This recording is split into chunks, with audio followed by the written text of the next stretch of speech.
एक बार फिर आप सभी का time pass with Mishra sir में स्वागत है। तो प्यारे दोस्तों, प्रेजेंट कंटिन्यूअस टेंस के नेगेटिव सेंटेंस को हम कैसे ट्रांसलेट कर सकते हैं अंग्रेजी में हिंदी टू इंग्लिश, इसी पे आज हम चर्चा करेंगे। और अफर्मेटिव या पॉजिटिव सेंटेंस का वीडियो मैंने बना दिया है और आशा है आपका प्यार दुलार मिला होगा। प्रेजेंट कंटिन्यूअस टेंस के नेगेटिव सेंटेंस की पहचान वही पुरानी है, बस केवल इसमें नहीं लगा रहता है। मतलब सेंटेंस के अंत में रहा है, रही है, रहे हैं या फिर रहा हूँ लगा रहता है, ये तो लगा रहेगा ही। और साथ नहीं शब्द ज़रूर रहेगा। हिंदी के सेंटेंस में नहीं दिया रहेगा और इंग्लिश के सेंटेंस में नॉट लगा रहेगा। मतलब रहा, रही, रहे के साथ साथ नॉट ज़रूर लगा रहेगा। और how to change into English, how to translate into English, ये बहुत ही आसान है। रूल्स ये है कि बेटा सब्जेक्ट लिखो और सब्जेक्ट के हिसाब से आपको इज़, एम, आर लगाना है। मैंने बोला है आई के साथ एम लगाओ, यू, दे, वी और प्लूरल नंबर के साथ आर लगा दो। बाकी के साथ he, she, it, singular number proper noun के साथ इज़ लगा दो। तो सब्जेक्ट लगाने के बाद आपको इज़, एम, आर लगाना है, हेल्पिंग वर्ब लगाना है और उसके बाद एन, ओ, टी, नॉट लगाना है। और उसके बाद वर्ब का फर्स्ट फॉर्म लगाने के बाद उसमें आईएनजी लगा देना है। उसके बाद फिर ऑब्जेक्ट लगा देना है। प्रेजेंट कंटिन्यूअस टेंस का जो पॉजिटिव सेंटेंस आप पढ़े थे, नियम सेम टू सेम है।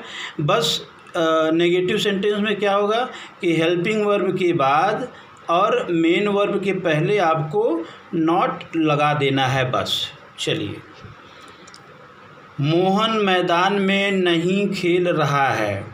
I have told you so many times that before translating into English, it must be our duty to find out the tense of the given sentence in Hindi.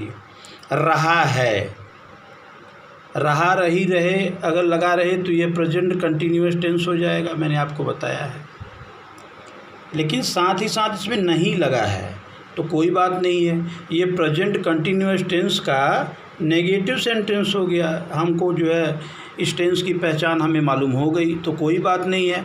नियम तो हमारे सामने है और इसको हम अंग्रेजी में चेंज करते हैं। तो सबसे पहले क्या लगाना है? सब्जेक्ट। सब्जेक्ट आप क्या है? मोहन। देखो अंग्रेजी में होता है ना, about whom we say something, that is subject. Subject उसे कहते हैं जिसके विषय में सेंटेंस में बातचीत होता है।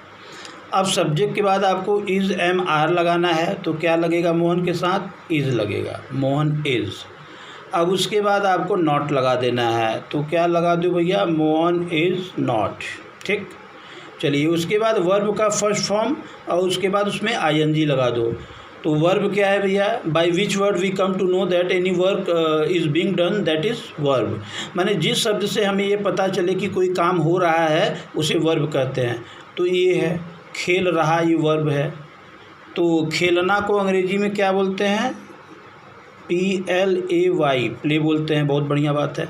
लेकिन वर्ब के फर्स्ट फॉर्म में हमें आईएनजी भी लगाना पड़ेगा तो क्या हो गया? Playing. Mohan is not playing कहाँ भैया?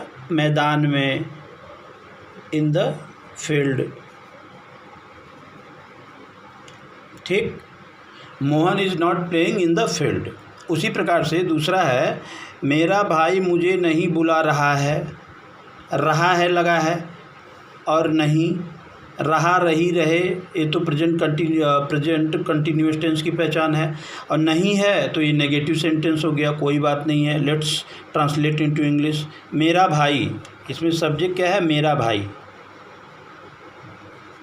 My brother. अब माई ब्रदर के साथ एम तो लगेगा नहीं, आर तो लगेगा नहीं, इज़ लगेगा। अब माई समझ करके एम मत लगा देना कि आई, माई ये सब होता है, नहीं। माई ब्रदर मतलब इज़ लगेगा यहाँ पे। माई ब्रदर इज़ नॉट। ठीक है, सब्जेक्ट हो गया, हेल्पिंग वर्ब हो गया, नॉट लगा दिए। उसके बाद क्या लगाना है, वर्ब का फर्स्ट फॉर्म और आईएनजी। वर्ब क्या है, बुला रहा, बुलाना, तो कॉल हो जाएगा, CALL। लेकिन वर्ब में आपको आईएनजी भी लगाना है, तो कॉलिंग हो गया। अब किसे बुला रहा है भैया, मुझे।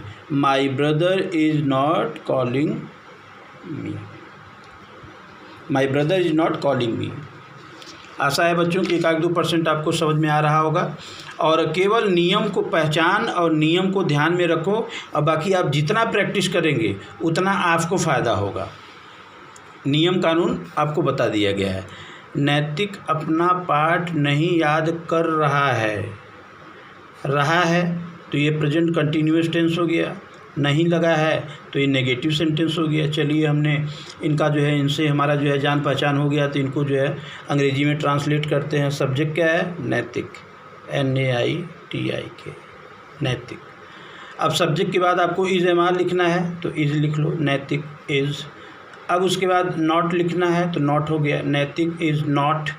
अब वर्ब का फर्स्ट फॉर्म लिखना है तो लर्न है ना, में ING लगा दो, लर्निंग। नैतिक इज़ नॉट लर्निंग क्या है भैया, अपना पाठ, हिज लेसन। क्या हो गया, नैतिक is not learning his lesson. कोई बात नहीं, नैतिक भी अपना पाठ याद करेगा, आप लोग भी अपना पाठ याद करते रहिए। शीला अपने कपड़े नहीं धो रही है, रही है लगा है तो प्रेजेंट कंटिन्यूअस टेंस हो गया, नहीं लगा है तो नेगेटिव सेंटेंस हो गया। सब्जेक्ट क्या है, शीला, तो शीला लिख लो। अब शीला के साथ इज़ लगेगा, हेल्पिंग वर्ब। अब उसके बाद not, Sheela is not. Verb का फर्स्ट फॉर्म क्या हो गया, वॉश, वॉश में ING लगा दो, वॉशिंग किसका कपड़ा, हर क्लॉथ्स। तो क्या हो गया, Sheela is not washing her clothes. मेरा मित्र बगीचे में नहीं टहल रहा है प्रेजेंट कंटिन्यूअस टेंस हो गया, नहीं लगा है तो नेगेटिव सेंटेंस हो गया। सब्जेक्ट क्या है, मेरा मित्र, माय फ्रेंड, ठीक है। अब इज़ नॉट, टहलना, वॉक में ING लगा दो, my friend is not walking in the garden, बगीचे में। बच्चों ऐसे ही माने उदाहरण तो आपको बहुत कुछ बताए जा सकते हैं, लेकिन आप लोग उसको जो है कीजिए तो आपको फ़ायदा होगा। तो प्रेजेंट कंटिन्यूअस टेंस के नेगेटिव सेंटेंस की सबसे बड़ी पहचान ये है कि अगर हिंदी में सेंटेंस दिया रहे तो उसमें जो है रहा है, रही है, रहे हैं या फिर रहा हूँ लगा रहेगा, और नहीं शब्द ज़रूर लगा रहेगा हिंदी में। और अगर कोई प्रेजेंट कंटिन्यूअस टेंस का सेंटेंस अंग्रेजी में दिया है तो देखो इज़ MR तीनों में से एक रहेगा, नॉट लगा रहेगा तभी वह नेगेटिव सेंटेंस होगा, और वर्ब में ING तो लगा ही रहेगा।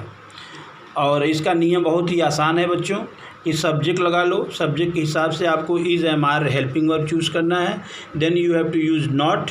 उसके बाद वर्ब का फर्स्ट फॉर्म में आप जो है ING लगा के ऑब्जेक्ट आप जो है लिख दीजिए, जैसा कि आपको उदाहरण के द्वारा समझ में आया होगा। और अच्छे से तब समझ में आएगा, ये मेरा वादा है आपसे, कि जब आप हिंदी के प्रेजेंट कंटिन्यूअस टेंस में बहुत सारे हिंदी के सेंटेंस को आप बनाएंगे और इन नियम के द्वारा आप उसका ट्रांसलेशन अंग्रेजी में कर लेंगे, तब जो है आप असल में ट्रांसलेशन का मज़ा पाएंगे। Thank you very much for being with me, thank you very much.